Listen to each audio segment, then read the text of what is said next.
የአርሶ አደርና ከተማ ግብርና ልማት ኮሚሽን ኮሚሽነር አቶ ባዩ ሽጉዴ እና ምክትል ኮሚሽነር ሞሐመድ ልጋነ በቦሌ ክፍለ ከተማ ወረዳ 12 አስተዳደር በአርሶ አደር አይናለም እየተሰራ ያለውን የዓሣ እርባታና ቦሌ ወረዳ አንድ የዶሮ እርባታና ከብት ማድለብ ማዕከል ጎበኙ።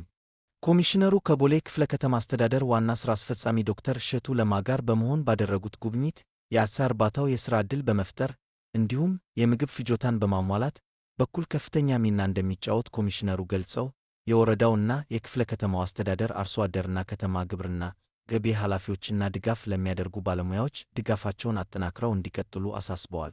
በአርሶ አደር አይናለም እየተሰራ ያለው የዓሣ እርባታ የሥራ ዕድል ከመፍጠር አልፎ ከፍተኛ የገቢ ምንጭ መስገኘት መቻሉን ገልጸው ከዚህም በላይ በሰፊው ማልማት እንደሚችል ተናግረዋል። ሌላው የጉብኝቱ አካል የነበረው በቦሌ ክፍለ ከተማ ወረዳ አንድ በዶሮ እርባታና ከብት ማድለብ ዘርፍ የተሰማሩ የከተማ ግብርና ሥራው አካል የሆነው ማዕከል ለነዋሪዎቹ የምግብ ዋስትናቸውን ከማረጋገጥና በኢኮኖሚ ተጠቃሚነታቸውን ከማሳደግ አንጻር ቀላል የማይባል ሚና እንደሚጫወቱ ተገለጸ።